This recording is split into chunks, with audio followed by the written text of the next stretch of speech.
اور ملی ہوئی پڑی تھی۔ غالباً وہ اس تیتری کو پکڑنے میں لگ گئی تھی اور عورتیں آگے نکل گئی تھیں کہ میں یہ خیال کر کے کہ اب کوئی نہیں رہا اس طرف چلا آیا۔ کچھ بھی ہو، طبیعت اس شرارت سے بے حد محظوظ ہوئی اور قلب اور روح دونوں کو فرحت پہنچی، کیونکہ بہت اچھی صورت شکل کی لڑکی تھی جس کو گلاب جامن نہ کھلانا بد تہذیبی تھا۔ بڑی دیر تک اس واقعے کا خیال آتا رہا، رہ کر اس کا ایک دم سے ٹھٹک کر رہ جانا اور اپنا نہایت تیزی سے یہ شرارت کر گزرنا پیش نظر ہو جاتا تھا۔ ویسے بہت سی شرارتیں کی تھیں، مگر کسی شرارت نے یہ دلچسپی پیدا نہیں کی تھی، اور نہ کسی شرارت کی کامیابی پر اتنی دل کو خوشی ہوئی تھی۔ جب باراتیوں کو اسٹیشن پر رخصت کرنے گیا تب ایک جھلک اس لڑکی کی اور دیکھی۔ وہ گاڑی کے اندر تھی اور شیشے کے اس پار سے شاید یہ سمجھ کر مجھ کو پہچاننے کی کوشش کر رہی ہو کہ میں اس کو نہیں دیکھ رہا ہوں۔ 2-1 روز اس شرارت کا خیال رہا بھی، پھر بات آئی گئی ہو گئی۔ یہ تک نہ معلوم ہو سکا کہ کون تھی اور کس کی لڑکی تھی۔ انٹرنس پاس کرنے اور کالج میں داخل ہونے سے پہلے، یعنی تعلیم ختم کرنے سے پہلے، میری قسمت میں نوکری کرنا بھی لکھی تھی۔ اس کی وجوہات بیان کرنے کی ضرورت نہیں۔ ملازمت بھی ایسی جگہ تھی جو معمولی سا قصبہ تھا اور جہاں دلچسپی کا کوئی ذریعہ نہ تھا سوائے اسپتال کے ڈاکٹر صاحب یا مقامی اسکول کے ایک ماسٹر صاحب۔ لیکن جس محلے میں میں رہتا تھا وہ شریفوں کی بستی تھی۔ غریب مگر محبت کرنے والے لوگ تھے۔ صبح شام میرے کمرے میں آ کر بیٹھتے اور باتیں کرتے۔ بہت جلد ان لوگوں میں بھی جی لگنے لگا۔ ایک روز کا ذکر ہے کہ شام کے وقت ہسپتال پہنچا۔ ڈاکٹر صاحب اپنے کوارٹر کے آگے بیٹھے تھے، دوسرا کوئی نہ تھا۔ میں پہنچ جاتا تو ان کی بھی دلبستگی ہو جاتی۔ مجھے آئے ہوئے زیادہ دیر نہ گزری تھی کہ برابر کے زنانہ اسپتال کی لیڈی ڈاکٹر ان سے کسی مریض کے بارے میں مشورہ لینے آئی۔ وہ بالکل ہی ناتجربے کار تھی اور پاس کرتے ہی اس کا یہاں تقرر ہوا تھا، لہٰذا وہ اکثر ڈاکٹر صاحب سے مشورہ لیتی رہتی تھی۔ ڈاکٹر صاحب نے رسماً میرا بھی اس سے تعارف کرا دیا۔ بڑی بڑی چمکیلی آنکھیں، بہت ہی سبک نقشہ تھا، رنگ سانولا تھا، بلکہ زیادہ سانولا یعنی گہرا، یا پھر سمجھیے کہ کالا۔ میں پہلے ہی کالا کہہ دیتا، مگر اس لفظ سے خوامخواہ کچھ عیب کی بو آتی ہے، اور واقعہ یہ ہے کہ اس کی صورت شکل اور رنگ و روپ میں باوجود کہ وہ سانولی یا با الفاظ دیگر کالی تھی، نسوانی حسن اس طرح کوٹ کوٹ کر بھرا تھا کہ بیان سے باہر۔ وہ اپنے متناسب اعضاء اور صاف و ستھرے کپڑوں میں اپنی صورت شکل کے باعث ایک عجیب کشش اور جاذبیت رکھتی تھی جس کا میرے دل پر ایک خاص اثر ہوا۔ اس کا نام مس سنگھ تھا۔ بہت اچھی طرح ملی، لیکن بہت جلد ہی ڈاکٹر صاحب سے باتیں کر کے چلی گئی۔ چلتے وقت رسمی طور سے مجھ سے بھی ہاتھ ملایا اور کہا کہ مجھے آپ سے مل کر بہت ہی خوشی ہوئی۔ میں اس کو جاتا ہوا دیکھتا رہا، کس تیزی سے وہ جا رہی تھی۔ ڈاکٹر صاحب نے حقے کا دھواں منہ سے چھوڑتے ہوئے کہا، بڑی اچھی لڑکی ہے، ناتجربے کار ہے جناب، اپنے درجے میں اول آئی تھی اور ہاؤس سرجن رہ چکی ہے، بڑی محنت سے علاج کرتی ہے، پوچھنے میں شرم نہیں کرتی، بہت اچھی ڈاکٹر نکلے گی، وغیرہ وغیرہ۔ گویا وہ ہمہ صفت موصوف تھی۔ صورت شکل تو خدا نے دی ہی تھی، قابلیت اور خوش اخلاقی میں بھی فرد تھی۔ مجھ کو یہ سب باتیں مل جل کر وہ خوبی کا ایک مجموعہ یا مجسمہ معلوم ہونے لگی، اور مان دل میں خیال آیا کہ ایسی اچھی لڑکی سے راہ و رسم اور دوستی پیدا کرنا چاہیے۔ تھوڑی دیر بعد ڈاکٹر صاحب کے یہاں سے چلا آیا، مگر بار بار مس سنگھ کا خیال آ رہا تھا۔ بہت اچھی لڑکی ہے، بہت اچھی لڑکی ہے، میں نے اپنے دل میں کہا۔ بھائی بہت ہی اچھی لڑکی ہے، مجھ کو ذرا زور سے کہنا پڑا۔ مس سنگھ سے میں دوستی پیدا کرنا چاہتا تھا، لیکن کوئی تدبیر سمجھ میں نہ آتی تھی کہ مس سنگھ سے کس طرح دوستی کی جائے۔ سرے راہ اگر کبھی مل گئی تو تبادلہ سلام ہو نہیں گیا، بلکہ کوشش سے کر لیا۔ میں صحیح عرض کرتا ہوں کہ میں اس سے محض دوستی چاہتا تھا، طرح طرح کی تدبیریں سوچتا مگر بیکار۔ جس روز وہ کہیں مل جاتی، یعنی کہیں آتی جاتی دکھائی دے جاتی، تو اور بھی اس سے دوستی پیدا کرنے کو طبیعت بے چین سی رہتی، اور گھنٹوں اسی فکر میں ڈوبا رہتا کہ آخر کس طرح دوستی اور رسم و راہ قائم ہو۔ ایک روز کا ذکر ہے کہ میں اسی فکر میں تھا کہ کس طرح مس سنگھ سے دوستی کی جائے۔ طرح طرح کی تدبیریں اور تجویزیں ذہن میں آئیں اور نکل گئیں۔ قصہ مختصر میں اسی سوچ میں تھا کہ ایک نوجوان پڑوسی حسب معمول وقت گزاری کے لیے آ گئے۔ ان کی بیوی عرصے سے فصلی بخار میں مبتلا تھیں اور آج یہ ضرورت سے زیادہ پریشان معلوم دیے۔ میں نے بعد علیک سلیک کے ان سے پوچھا، خیر تو ہے؟ آج کچھ متفکر معلوم ہوتے ہو۔ وہ بولے کیا بتائیں، فکروں میں فکریں نکلتی چلی آتی ہیں۔ آج زور سے جاڑا دے کر بخار چڑھایا اور اب میری سمجھ میں نہیں آتا کیا کروں۔ بس ان کا یہ کہنا تھا کہ میں نہ معلوم کہاں سے کہاں پہنچ گیا۔ علاج ایک حکیم صاحب کا ہو رہا تھا، حالانکہ میں خود دیسی علاج کا قائل ہوں، مگر ضرورت بھی تو کوئی چیز ہے۔ چنانچہ میں نے ان سے کہا تم بھی تو کہاں کا علاج کرا رہے ہو؟ بھلا کوئی بات بھی ہے کہ بھر بھر کے قدحے پلائے جا رہے ہیں حکیموں کے؟ آخر ڈاکٹری علاج کیوں نہیں کراتے؟ اکسیر ہے بخار کے لیے۔ وہ بولے معاف کیجئے حضرت، میرے سر میں اتنے بال کہاں جو فیس پہ فیس ڈاکٹروں کی دوں اور 12 آنے روز کی دوا پلاؤں۔ بخار جائے تو مفلسی کی بیماری لگ جائے۔ اب میری ریاکاری ملاحظہ ہو۔ میں نے کہا آخر فیس کی کیا ضرورت ہے؟ وہ بولے اور نہیں تو ڈاکٹرنی کیا مفت دیکھنے آئے گی؟ میں نے کہا مفت تو ایک چھوڑ، اس کو 10 مرتبہ آنا پڑے گا۔ تعجب سے وہ بولے وہ کیسے؟ میں نے کہا برادرم وہ میری ملنے والی ہے، دیکھتے ہو نا روز جاتا ہوں ڈاکٹر صاحب کے ہاں، وہیں سے ملاقات اور دوستی ہو گئی ہے۔ تو کیا تم سمجھتے ہو کہ میں بلاؤں گا تو وہ مجھ سے کوئی فیس لینے بیٹھے گی؟ پھر آخر دوستی ہی کیا ہوئی؟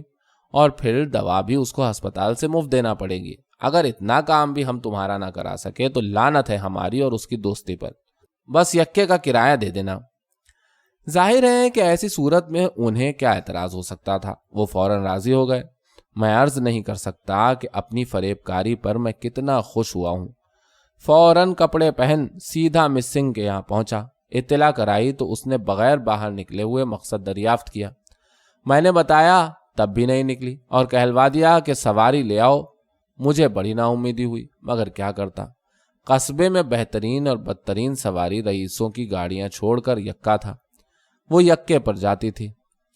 یکا آیا ہوا دروازے پر کھڑا رہا، کچھ دیر میں نکلی۔ میں سمجھا تھا کہ مجھ سے اچھی طرح نہ سہی، کم از کم ایسے تو ملے گی کہ معلوم ہو کہ ڈاکٹر صاحب نے تعارف کرایا تھا، اور پھر بعد میں اکثر میں زبردستی سلام کر کے جواب لیتا رہا ہوں، لیکن اس نے تو ذکر تک نہ کیا کہ ڈاکٹر صاحب کے یہاں ملاقات ہوئی بھی تھی یا نہیں۔ یکے پر ایک طرف وہ بیٹھی اور دوسری طرف میں بیٹھا۔ میں نے دل میں سوچا کہ کچھ گفتگو شروع کرنا چاہیے۔ چنانچہ میں نے کہا کہ شاید آپ کو خیال نہیں، فلاں فلاں موقع پر میں آپ سے ڈاکٹر صاحب کے یہاں ملا تھا۔ اس کا جواب اس نے نہایت ہی سرد مہری سے دیا کہ جی ہاں، مجھے یاد پڑتا ہے کہ میں نے آپ کو دیکھا تھا۔ گویا معلوم ہو گیا کہ وہ کچھ مجھ سے بات نہیں کرنا چاہتی۔ مریضہ کے مکان تک پھر میں خاموشی آیا۔ جب وہ اترنے لگی تو آہستہ سے انگریزی میں اس سے میں نے کہہ دیا کہ فیس آپ کی میرے پاس ہے۔ یہ راستے ہی میں کہہ دیا تھا کہ میرے غریب پڑوسی ہیں، ان کے یہاں لیے چل رہا ہوں۔ مریضہ کو اس نے بہت اچھی طرح دیکھا۔ میں خود دوا لینے ہسپتال تک گیا، راستے میں 4 روپے پیش کیے۔ کچھ تکلف سے اس نے کہا کہ میں غریبوں سے پوری فیس نہیں لیتی ہوں، آدھی فیس یعنی 2 روپے لے لیتی ہوں۔ میں نے وجہ دریافت کی تو اس نے کہا کہ اگر غریبوں اور امیروں سے یکساں فیس لی جائے تو وہ ڈاکٹری علاج نہیں کرا سکیں گے، لہٰذا 2 روپے اس نے شکریہ کے ساتھ لے لیے، اور ادھر مجھے اس کی تعریفوں کے پل باندھنے کا گویا حق حاصل ہو گیا۔ جتنی بھی تعریف کی ایک خوبصورت عورت مستحق ہے، اس سے چوگنی تعریف میں نے کی اور صاف صاف کہہ دیا کہ ایسی عالی منش ڈاکٹرنی کم از کم ہماری نظر سے تو گزری نہیں۔ میری طرف سے تو یہ توجہ اور اس کی طرف سے یہ استغنا کہ اس نے میری طرف سے بالکل منہ موڑ لیا، اور مجھے معلوم ہو گیا کہ یہ 2 روپے اور یہ تمام لسانی سچ مچ ضائع ہی گئی۔ چلتے وقت میں نے شکریہ ادا کیا اور مریضہ کا حال کہنے آنے کی اجازت چاہی۔ چنانچہ اس کاریگری سے مس سنگھ کے یہاں آنا جانا شروع کیا، لیکن اس کا رویہ بدستور وہی تھا، نہایت ہی اختصار کے ساتھ جو کچھ کہنا ہو کہہ لیجئے، ورنہ جو ذرا لسانی چھانٹی تو وہ دوسری طرف متوجہ ہی نہیں بلکہ کج اخلاقی سے چل دی۔ اب ذرا میری نالائقی تو ملاحظہ ہو کہ ادھر مریضہ اچھی ہو رہی تھی اور مس سنگھ کے آنے جانے کا سلسلہ منقطع ہوتا نظر آ رہا تھا، اور ادھر ہو رہی تھی مجھے کوفت، لیکن یہ کوفت عارضی تھی۔ مفت کی ڈاکٹرنی اور مفت کی دوا ملے تو آپ ہی خود خیال کیجئے کہ کون نہ علاج کرانے لگ جائے گا۔ نتیجہ یہ کہ ان حضرت کی بیوی کو جو آرام ہوا اور انہوں نے مس سنگھ کی تعریفوں کے پل باندھے تو خدا کے فضل و کرم سے محلے بھر کی نئی بیویاں بیمار پڑ گئیں، اور ان کے احمقوں نے آ کر مجھ سے کہا ادھر میرا یہ حال کہ اندھا کیا چاہے 2 آنکھیں۔ میرے پڑوسی جس طرح محبت کرتے تھے، دراصل اس کو دیکھتے ہوئے ہی میرا فرض یہ تھا کہ ان کی ہر خدمت بجا لاؤں، لہٰذا جس کسی نے بھی مجھ سے کہا میں نے یہی کہہ دیا کہ بھائی وہ میری ملنے والی ہے، جب کہو تب بلا لاؤں۔ میں تمہاری خدمت کے لیے ہر دم تیار ہوں، اور وہ میری ملنے والی اور دوست ہے، اور مجھے قوی امید ہے کہ میں اسے دن میں 10 دفعہ بلاؤں تو اسے بغیر فیس آنا پڑے گا۔ تم شوق سے علاج کراؤ، بلکہ ابھی بلائے لاتا ہوں۔ لہٰذا اس طرح ایک سلسلہ شروع ہو گیا، اور میں نے پڑوسیوں پر احسان پہ احسان کرنا شروع کیا، اور چونکہ میرے پڑوسی میرے کام میں کبھی دریغ نہ کرتے تھے، اور وہ جو کسی نے کہا ہے کہ تالی دونوں ہاتھوں سے بجتی ہے، لہٰذا میں نے بھی مس سنگھ کے یہاں اگر چکر پہ چکر لگانا شروع کیے تو اس پہ تعجب کی بات ہی کون سی۔ دوا لینے جاتا، مریضہ کا نہیں بلکہ مریضاؤں کے حال کہنے جاتا۔ پھر جب کئی مریض ایک ساتھ ہو گئے اور انہیں فائدہ ہوا تو میرے لیے پڑوسیوں کے یہاں سے حلوے پک پک کر آنے لگے، ماں دوسرے تحائف کے۔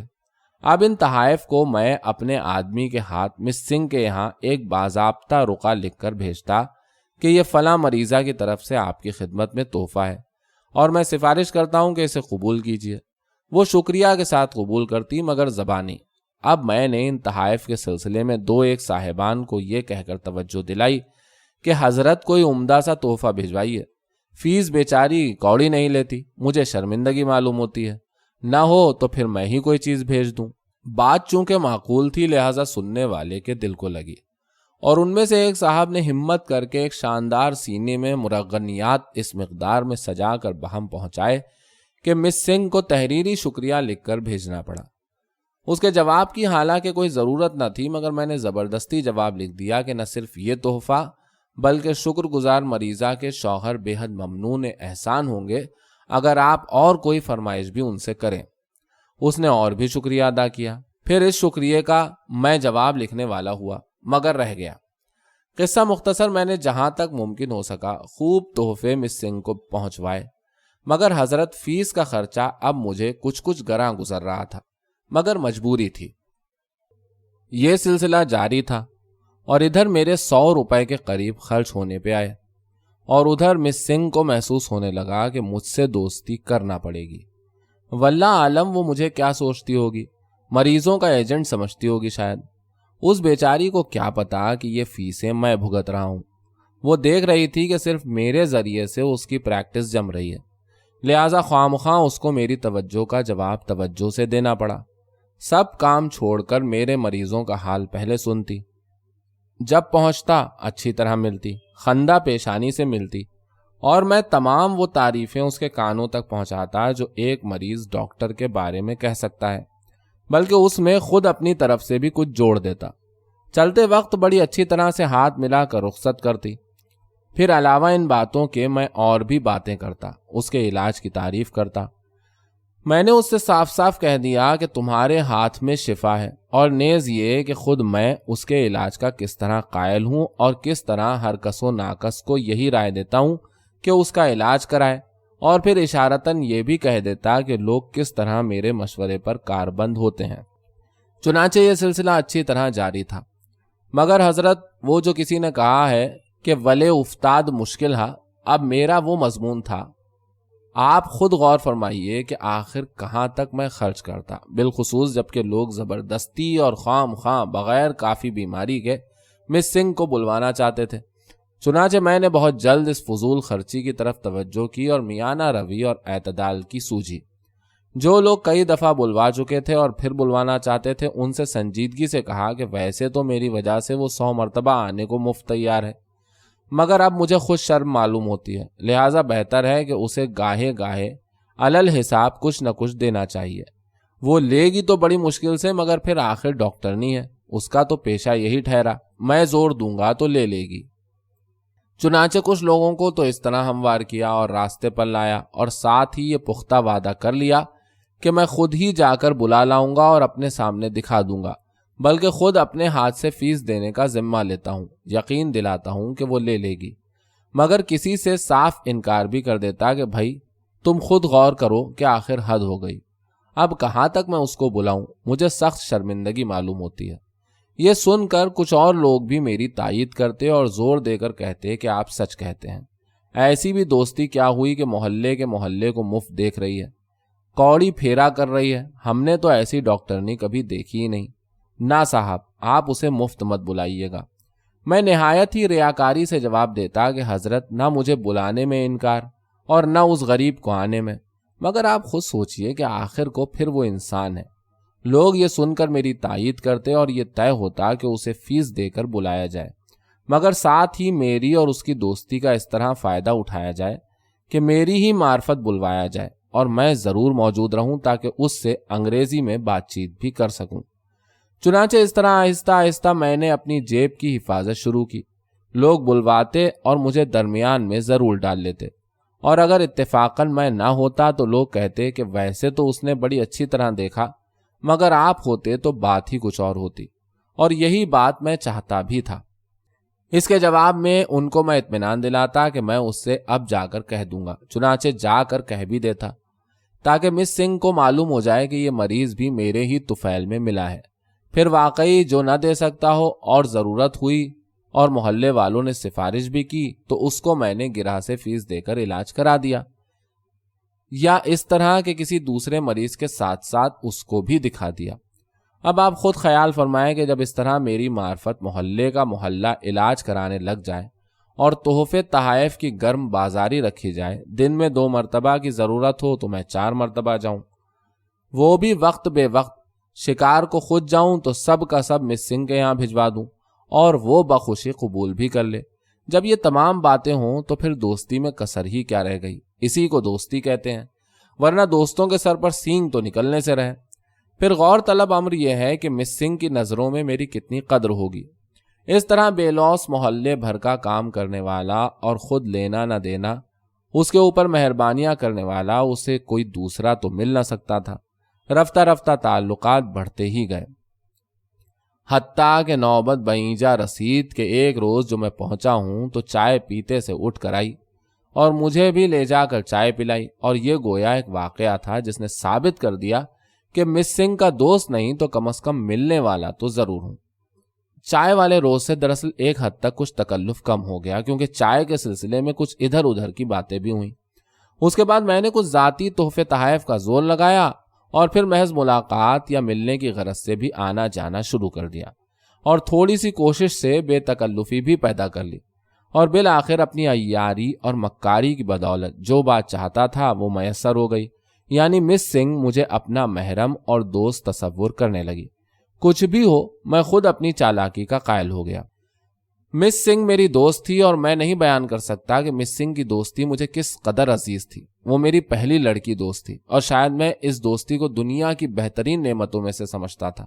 وہ لوگ جو خود آوارہ منش ہیں، اور یا وہ لوگ جنہیں ارذل ترین سوسائٹی کی لڑکیوں سے سابقہ پڑا ہے، اپنے تجربات کی بنا پر خواہ کچھ کہیں، لیکن میرا خیال ہے کہ ایک نوجوان کے لیے اس کی ہم عمر لڑکی کی دوستی اور محض خالص دوستی شاید اس کے تمام اوصاف پر جلا کرنے کے لیے ضروری ہے۔ یہ اپنا اپنا خیال ہے اور لازمی طور پر محتاج تصدیق و تائید۔ خیر، یہ تو جملہ معترضہ تھا۔ مطلب میرا صرف یہ ہے کہ مس سنگھ کی دوستی کی میں بے حد قدر کرتا تھا اور وہ بھی قدر کرتی تھی۔ ہم دونوں کی دوستی کی انتہا صرف یہی تھی کہ باوجود نام نہاد بے تکلفی کے گونا تکلف کے ساتھ ملنا اور 10-15 منٹ یا حد آدھا گھنٹہ ادھر ادھر کی بات چیت یا مزاج پرسی کر لینا اور بس ختم۔ یہ سب کچھ تھا، دوستی بھی تھی، لیکن ہم دونوں میں ایک عجیب قسم کا تکلف ضرور حائل تھا جو عموماً دوستوں میں نہیں ہوتا۔ اس کی وجہ شاید یہی تھی کہ وہ عورت تھی اور میں مرد۔ غرض اس تکلف کو میں محسوس کرتا تھا اور یہ کسی طرح جاتا نظر نہ آتا تھا، لیکن ایک واقعہ اس دوران میں ایسا پیش آیا کہ یہ تکلف بھی 1 ہفتے کے قلیل عرصے میں بالکل جاتا رہا۔ قصہ دراصل یوں ہوا کہ اسی دوران میں جبکہ اس تکلف کی تکلیف کو میں کچھ سختی کے ساتھ محسوس کر رہا تھا، مسز سنگھ یعنی مس سنگھ کی والدہ محترمہ آ پہنچیں۔ مس سنگھ نے میرا ان سے تعارف کرایا۔ بڑھیا بڑی اچھی مگر سخت باتونی نکلی، ایسی کہ میرے بھی کان کترنے کا ارادہ کیا، لیکن حضرت میں خود ایک باتونی ہوں اور پھر باتوں کو ذرا دلچسپ بنانے میں جھوٹ کی چاشنی سے اس طرح کام لیتا ہوں کہ سننے والا میرا گرویدہ ہو کر رہ جائے۔ قصہ مختصر، ان بڑی بی نے جو اپنے باتونی ہونے کا ثبوت دیا تو بندہ بھی بس سریش ہو کر رہ گیا، اور وہ لچھے دار باتیں ملائیں کہ بڑھیا کو پہلی ہی ملاقات میں اپنا گرویدہ و شیدہ بنا لیا۔ دوسرے روز کا ذکر ہے کہ بڑھیا کو ایک شیر مارنے کا قصہ سنا رہا تھا۔ قصہ سچا بھی تھا اور فرضی بھی۔ سچا اس وجہ سے کہ یہ شیر دراصل بھائی صاحب نے مارا تھا اور میں خود مرغیاں مارنے پیچھے ہی دانستہ رہ گیا تھا، کیونکہ واقعہ یہ ہے کہ شیر کے حملے کا خیال ذرا مجھے بار خاطر ہوتا ہے بلکہ ناپسند ہے۔ اس قصے میں مسز سنگھ اور مس سنگھ یعنی ماں بیٹیاں دونوں بڑی دلچسپی لے رہی تھیں۔ کس طرح مس سنگھ اپنی ٹھوڑی کے نیچے اپنا ہاتھ رکھے ہوئے انہماک سے قصہ سن رہی تھی۔ خاص موقعوں پر مس سنگھ کی پرنور آنکھیں تعجب سے چمکنے لگتی تھیں۔ بڑی بی اپنے ہونٹوں سے مختلف سائز کے جلدی صفر بناتی جاتی تھیں۔ پھر مس سنگھ کو جو کچھ دلچسپی اس قصے میں آ رہی تھی، بڑی بی اس قصے میں بڑی دلچسپی لے رہی تھے۔ بھائی صاحب کی جگہ میں نے اپنے آپ کو رکھ کر جو قصہ بنایا تو وہ واقعی بے حد دلچسپ ہو گیا، اور پھر اس میں جگہ مبالغے سے کام لیا تو پھر تو وہ ایسا ہو گیا کہ بخوف طوالت اس کو یہاں درج نہیں کرتا، ورنہ تھا تو اسی لائق۔ اس دلچسپ قصے کی میں اس نوبت پر پہنچا کہ میں نے شیر کے گولی دی ہے اور وہ زخمی ہو کر دہاڑا ہے کہ اتنے میں خان صاحب نے اطلاع دی کہ کھانا میز پر لگ گیا۔ میں نے فوراً قصہ چھوڑ گھر جانے کی اجازت چاہی، بلکہ 2 لفظوں میں قصہ ختم کر دیا اور نہایت ہی سرسری طور پر اپنے زخمی ہونے کی اور شیر کے مارے جانے کی کیفیت بیان کرنا چاہی تو بڑی بی نے مجھے پکڑ لیا اور کہا کہ پورا قصہ سنے بغیر میں نہیں جا سکتا اور مجھے کھانا پڑے گا۔ میں نے اور بھی معذرت چاہی اور قصے کو ختم کرنے کے لیے وہ زخم بھی گھٹنے کا دکھانے کو تیار ہوا جو شیر نے مجھے پہنچایا تھا، مگر ماں بیٹیاں دونوں کی دونوں سچ مچ مجھے زبردستی پکڑ کر گھسیٹ لے گئیں، یہ کہہ کر کہ پورا کا پورا قصہ مفصل کھانے کی میز پر سنیں گے۔ گویا چاہتا تو میں بھی یہی تھا دل سے، مگر ظاہرہ مجھے مجبوراً کھانا پڑا۔ کھانے پر جاتا ہی نہ تھا، معذرت ختم ہی نہ ہوتی تھی، اور سچ مچ مجھے ایک طرف سے مس سنگھ اور دوسری طرف سے ان کی والدہ نے پکڑ کر کھینچا۔ اب ظاہر ہے کہ اس کھینچا تانی میں بھلا تکلف کہاں گیا ہوگا۔ چنانچہ میز پر جو ہم تینوں جا کر بیٹھے ہیں تو مجھے محسوس ہوا کہ وہ تکلف غائب ہے۔ کھانے کی میز پر بڑے لطف رہے، بڑے مزے سے میں نے اپنے قصے کو ختم کیا۔ خوب میری بہادری کی تعریف دونوں نے کی۔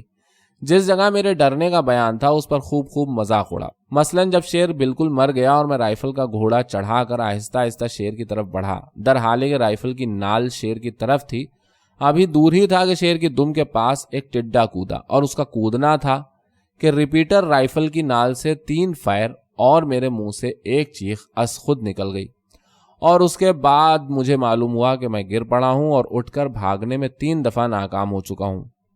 بات کھانے کے میں نے گھٹنے پر وہ خفیف کھرونچے دکھائے جو شیر کے پنجے مارنے سے لگے تھے، لیکن واقعہ دراصل یہ تھا کہ گھٹنے کے یہ زخم دراصل ایک کٹ کھنے کتے نے مجھے دوڑا کر بدحواس کر دینے کے بعد گرا کر پہنچائے تھے، اور بجائے کاٹنے کے سونگھ کر چلتا بنا تھا۔ اس کے بعد کوئی گھنٹے بھر تک اور باتیں ہوا کی اور میں دوسرے روز کا پختہ وعدہ کر کے چلا آیا، لیکن دوسرے روز میں قصداً طبیعت پر جبر کر کے نہ گیا تو تیسرے روز مس سنگھ کا آدمی بلانے آیا۔ میں تیار ہو ہی رہا تھا اور پہنچا۔ مجھے ایسا معلوم ہوتا تھا کہ بڑی بی کو شاید باتیں کرنے کا مرض تھا اور میں ٹھہرا اس علاج کا ماہر۔ بس جیسے ہی میں پہنچا ہوں بڑی بی نے مجھے آڑے ہاتھوں لیا۔ مس سنگھ نے ہنستے ہوئے مجھ سے کس یگانگت سے کہا ہے کہ بیان سے باہر، کہنے لگی کہ آپ کی ڈیوٹی ہے کہ صبح و شام روزانہ آئیں، ورنہ اگر ماما چلی گئیں تو آپ ذمہ دار ہوں گے۔ میں ہنسنے لگا اور میں نے پوچھا کہ خیر تو ہے، آخر یہ ڈیوٹی میرے اوپر کیسی؟ مس سنگھ نے کہا کہ ان کا ایک ہی دن میں جی گھبرا گیا اور یہ جانے کو کہہ رہی ہیں۔ میں نے کہا ماما کو ہرگز نہ جانے دو۔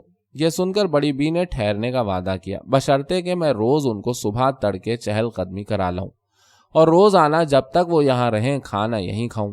میں نے اور باتیں تو منظور کر لی، مگر کھانے سے جو انکار کیا تو بڑی بی مچل گئیں اور میں آخرکار راضی ہو گیا۔ اس کے بعد میرا یہ معمول ہو گیا کہ صبح تڑکے بڑی بی کو ساتھ لے کر ٹہلنے جاتا اور پھر واپس آ کر ان سے باتیں ملاتا، اور ادھر تیسرے پہر کو جلد ہی آ جاتا اور رات کا کھانا کھا کر 11 بجے کے قریب واپس گھر پہنچتا، اور اس پروگرام سے ماں اور بیٹی دونوں راضی تھیں۔ بڑی بی سے صبح تنہائی میں خوب باتیں ہوتی۔ مجھے معلوم ہوا کہ مس سنگھ نے میرے تعارف کے ساتھ ساتھ اپنی ماں سے میری تمام مہربانیوں کا بھی تذکرہ کر دیا تھا۔ قصبے میں مس سنگھ کی پریکٹس خاصی اچھی چل رہی تھی، اور مس سنگھ نے اپنی ماں سے کہا تھا کہ یہ سب کچھ میری ہی وجہ سے ہوا، اور شاید یہ بات کسی حد تک صحیح بھی تھی۔ قصہ مختصر، مس سنگھ نے اپنی ماں سے خوب میری تعریف کی تھی، چنانچہ اسی مناسبت سے بیٹی کی تعریفیں میں نے ماں کے سامنے خوب کی۔ غرض بڑی بی کے ساتھ صبح کا وقت بڑے مزے سے کٹتا تھا۔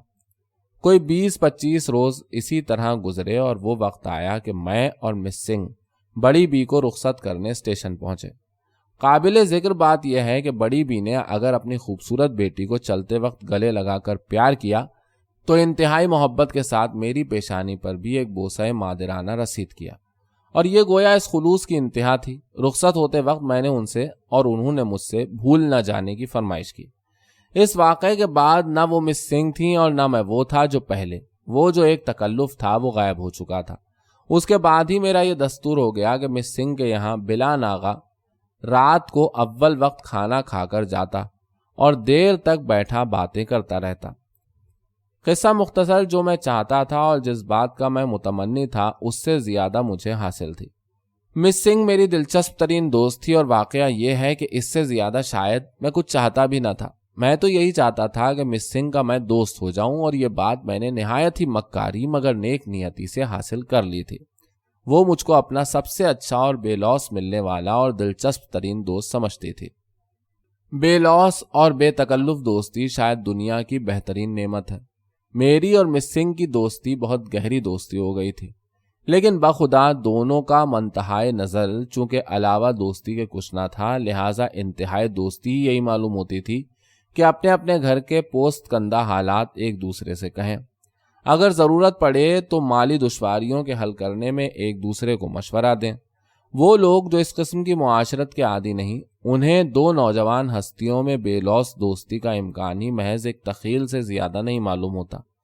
لہٰذا اس کا تو میرے پاس کچھ علاج نہیں ہے کہ ایسے لوگوں کو یقین دلاؤں کہ میری اور مس سنگھ کی دوستی محض دوستی ہی تھی اور اس سے آگے کچھ نہیں۔ جس کا جی چاہے یقین کرے اور جس کا جی چاہے وہ چولہے میں جائے۔ قصہ مختصر یہی کہ ہم دونوں کی دوستی تھی۔ میں اس کی باتیں دلچسپی سے سنتا تھا اور وہ میری باتوں میں دلچسپی لیتی تھی۔ اس کو میرے ساتھ ہمدردی تھی اور وہ کہتی تھی کہ آخر تم اس واہیات ملازمت پر کیوں پڑے سڑ رہے ہو، کیوں نہیں کالج میں نام لکھا لیتے؟ میں اس کے جواب میں گھر کے خطوط دکھلاتا، گھر کی پالیٹکس اور اپنی پالیسی پر روشنی ڈالتا۔ وہ میری ہم عمر تھی، مجھ سے عیسوی سن کے لحاظ سے صرف 1.5 برس بڑی تھی، اور بات بات پر مذاق میں کہتی تھی کہ تم بڑوں کا کہنا مانو اور اپنا نام کالج میں لکھوا لو۔ گو یہ سب کچھ تھا، مگر میری اور اس کی دوستی گویا اس طرح تھی کہ جیسے ایک ریل کی پٹری پر میں کھڑا ہوں اور دوسری پر وہ کھڑی ہے۔ دوستی کا مقررہ فاصلہ جو دونوں پٹریوں کے درمیان تھا وہ جہاں تک نظر جاتی تھی یکساں اور برابر چلا گیا تھا، اور یہی معلوم ہوتا تھا کہ دوستی کے مقررہ فاصلے میں کمی یا بیشی ہوئی تو دوستی کا انجن ڈیریل ہو کر یعنی پٹری پر سے اتر کر لوٹ جائے گا۔ کبھی خیال بھی نہ آتا تھا کہ دوستی کی پٹریاں فاصلے کو کم کر کے کسی طرح قریب تر ہو جائیں گی۔ اگر ایک دوست دوسرے دوست سے روزانہ ملے تو کوئی تعجب کی بات نہیں، اور پھر ساتھ ہی اگر روزانہ کا دستور باندھ کر اوقات کا پابند ہو جائے تب بھی کوئی تعجب کی بات نہیں، اور پھر اگر وہ اس وقت کے آنے کا سختی سے منتظر رہے کہ کب وقت آئے اور کب میں جاؤں تو یہ بھی کوئی غیر معمولی بات نہیں۔ چنانچہ یہی حال میرا تھا کہ جب مس سنگھ کے یہاں جانے کا وقت آتا تو ایک ایک منٹ بھاری معلوم ہوتا، اور اپنے دلچسپ دوست کو دیکھنے اور اس سے ملنے اور دلچسپ باتیں کرنے کے لیے ایسا جی چاہتا کہ بعض اوقات نہیں بلکہ بسا اوقات بے بس ہو کر یہی جی چاہتا کہ اپنی گھڑی میں زیادہ بجا لوں۔ پھر رفتہ رفتہ یہ صورت یہاں تک ترقی کر گئی کہ الانتظار اشد من الموت کے اصلی معنی سمجھنا ممکن ہو گئے۔ گرمیوں کے موسم میں روزہ کھولنے کے وقت مؤذن کی میٹھی اور سریلی آواز کا انتظار شاید صرف ایک چیز ہے جس سے تھوڑا بہت اندازہ لگ سکتا ہے کہ اس انتظار سے کہیں زیادہ سخت انتظار مجھ کو اس وقت کا کرنا پڑتا تھا جب میں پہنچتا اور وہ مجھ کو دیکھتے ہی کھل سی جاتی، بڑھ کر لیتی، ہنس کر ملتی اور پھول کی طرح شگفتہ ہو کر بیٹھنے کو کہتی اور دلچسپ باتیں شروع کرتی، تو میں اس کے خوبصورت چہرے کو دیکھتا، اس کی آنکھوں کی چمک اور چہرے کی دمک کو دیکھتا، اور دل میں ایک سوال پیدا ہوتا، وہ یہ کہ کیا یہ بھی میرا انتظار اسی بے چینی اور اسی سختی سے کرتی ہوگی؟ کیا اس کو بھی میری طرح بے تابی اور بے قراری ہوتی ہوگی کہ کب میرا عزیز دوست آئے اور کب میں اس سے ملوں؟ میں دل میں ان باتوں پر غور کرتا، دل گواہی دیتا کہ ضرور بے ضرور یہ بھی تیری طرح منتظر رہتی ہوگی، اس کو بھی انتظار رہتا ہوگا کہ میں کب اس سے ملنے آؤں، مگر پھر دل ہی میں سوال پیدا ہوتا کہ اس کا ثبوت، اس کی تصدیق، دل اس کا جواب دیتا کہ صورت ببی حالت مپرس، مگر یہ شہادت پھر از خود کمزور معلوم ہوتی اور پھر مجھے الجھن سی ہونے لگتی۔ چنانچہ تھوڑے ہی دنوں بعد مجھے ہر وقت کوریت سی رہنے لگی کہ کسی طرح مس سنگھ کے دل کا حال معلوم کروں، کسی طرح معلوم ہو جائے کہ مس سنگھ کو بھی میرا بے چینی سے انتظار رہتا ہے یا میں ہی اس سے ملنے کے لیے گھڑیاں گنا کرتا ہوں۔ ایک روز کا ذکر ہے کہ میں دیر سے پہنچا، مجھے دراصل کافی دیر ہو گئی تھی۔ میں تیزی سے پہنچا، مس سنگھ کی ہسپتال کی بوڑھی نرس کمرے کے دروازے پر ملی۔ میں چیک اٹھا کر کمرے میں داخل ہونا ہی چاہتا تھا کہ اس نے نہایت لاپرواہی سے مجھ سے کہا، کہاں رہ گئے تھے؟ آج مس صاحبہ تمہارا بڑا انتظار کرتی رہیں۔ 3 مرتبہ باہر نکل کر انہوں نے دیکھا اور پھر آخری مرتبہ تو ہسپتال کے دروازے تک گئیں اور دیر تک کھڑی رہیں۔ آپ خود اندازہ لگائیے کہ یہ باتیں سن کر میری کیا حالت ہوئی ہوگی۔ وہ بات جس کو معلوم کرنے کے لیے میں 8 پہر بے چین رہتا تھا مجھے معلوم ہو گئی۔ نرس سے تو میں نے کچھ نہ کہا اور کمرے میں داخل ہوا، اور ویسے ہی مس سنگھ داخل ہوئی۔ میں بیان نہیں کر سکتا کہ نرس کی زبانی یہ جملے سن کر میری کیا حالت ہو گئی تھی۔ لپک کر پہلے سراہی سے پانی لے کر پیا، پھر صاحب سلامت کی۔ یہ باتیں نرس کی زبانی سننے کے بعد جواب میں مس سنگھ کو دیکھتا ہوں تو اس کا چہرہ مجھے بالکل ہی مختلف جذبات کا آئینہ معلوم دیا۔ میں اس کو عجیب طرح دیکھ رہا تھا۔ شاید وہ سمجھ گئی، کیونکہ اس نے نرس کی باتیں جو وہ مجھ سے کر رہی تھی سن لی تھی۔ میں نے کرسی پر بیٹھتے ہوئے کہا، مس سنگھ۔ اس نے میری طرف دیکھا اور میری آواز اور میرے چہرے سے اس نے میرے دل کی حالت کا شاید پتہ لگا لیا۔ چنانچہ غیر معمولی تکلف اور خاموشی کے ساتھ اس نے میری طرف دیکھا۔ میں نے اس کی طرف دیکھ کر پوچھا، مس سنگھ تم میرا سختی سے انتظار کر رہی تھی؟ مجھ کو بار بار دیکھنے گئیں؟ اتنا کہہ کر مجھے ایک دم سے رکنا پڑا کیونکہ اس نے سر نیچا کر لیا تھا۔ میں نے پھر سلسلہ کلام جاری کیا اور کہا، اور جب انتظار کرتے کرتے تھک گئیں تو پھاٹک تک گئیں اور پھر وہیں کھڑی رہیں میرے انتظار میں؟ میں نے اپنا جملہ پورا کیا اور غور سے مس سنگھ کی طرف دیکھا۔ اس نے کوئی جواب نہ دیا، صرف مجھے دیکھا، مگر کس طرح؟ بالکل اسی طرح جیسے ایک ملزم مجسٹریٹ کو دیکھتا ہے جس پر اس نے عینی اور ناقابل تردید شہادت کی بنا پر فرد جرم لگا دی ہو۔ ذرا غور تو کیجئے کہ نہ تو میں نے کوئی غیر معمولی الفاظ کہے تھے اور نہ اس نے کوئی جرم ہی کیا تھا، مگر وہ سخت شرمندہ تھی، اور ادھر میری حالت، بس یہ سمجھیے کہ میری وہ حالت تھی جو ایک کوتوال کی ہو کہ چور پکڑا ہے اور سامنے کھڑا ہے۔ میں بہت دن سے اسی فکر میں تھا، اسی طاق میں تھا، اور آج آخرش بڑے چور کو پکڑا۔ میں نے کچھ خوش ہو کر کامیابی کے لہجے میں کہا، یقین کرنا میرا بھی یہی حال ہوا۔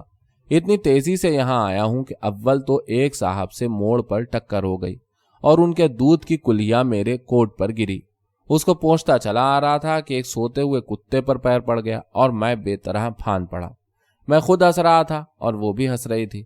میں نے اپنے کوٹ پر دودھ کے دھبے دکھائے اور اس نے خوب ہنستے ہوئے پوچھا، پھر کتے نے کاٹا تو نہیں؟ میں نے مذاقیہ لہجے میں کہا، کاٹا تو نہیں، خیر گزری، مگر خفا بے حد ہوا۔ وہ یہ سنتے ہی کھلکھلا کر ہنس پڑی اور پھر اس نے کتے پر گرنے کا ایک اپنا واقعہ اس دلچسپی سے بیان کیا ہے کہ خود ہنستے ہنستے لوٹ گئی اور میں بھی خوب ہنسا، اور وہ حالت جاتی رہی۔ دیر تک بیٹھا، ادھر ادھر کی باتیں کی اور واپسی کے وقت انتظار کرانے کی معذرت کر کے یہ بھی کہہ دیا کہ مجھے خود تمہارے یہاں آنے کی سخت جلدی رہتی ہے۔ جب واپس گھر پہنچا تو عجیب طرح کے اطمینان کا احساس تھا۔ جس بات کی سخت کریت تھی اس کو معلوم کر لیا تھا۔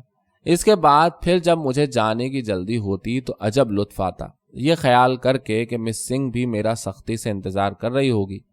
لیکن یہ واقعہ بھی میں صحیح عرض کرتا ہوں کہ ہماری دونوں کی دوستی میں کسی خاص سمت کو اٹھتا ہوا قدم بالکل نہ معلوم ہوا، حالانکہ واقعہ کچھ اور ہی تھا۔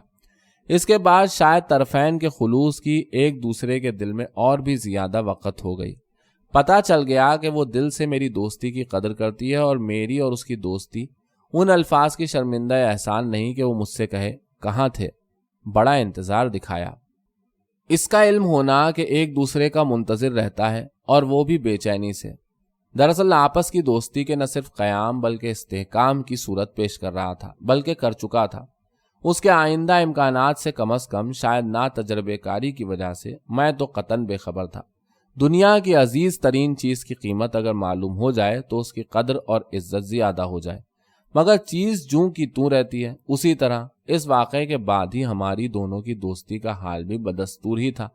سوائے اس کے کہ ایک فرق محسوس ہوا، اور وہ یہ کہ ہم دونوں بے تکی باتیں کرنے لگے۔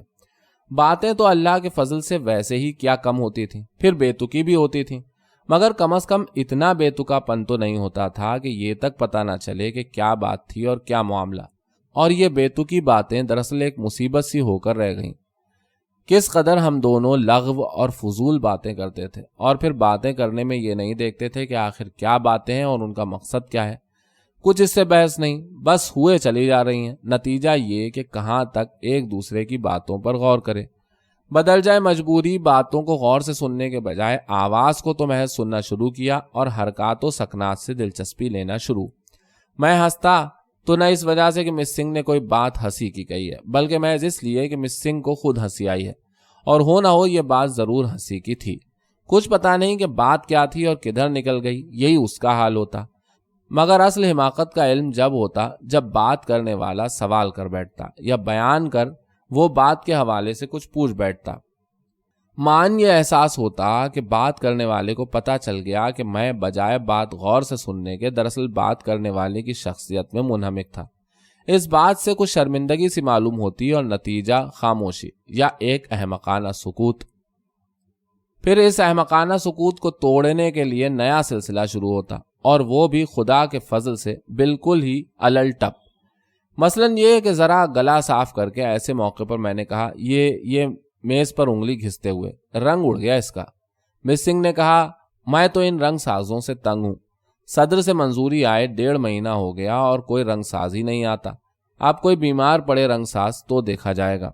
وہ بھی ہنس رہی ہے اور میں بھی ہنس رہا ہوں، اور اب رنگ سازوں اور ساتھ ہی ساتھ اسی قسم کے لوگوں کا ذکر شروع ہو گیا، اور محسوس کیا کہ سکوت احمقانہ کے مخمصے سے خوب نکلے۔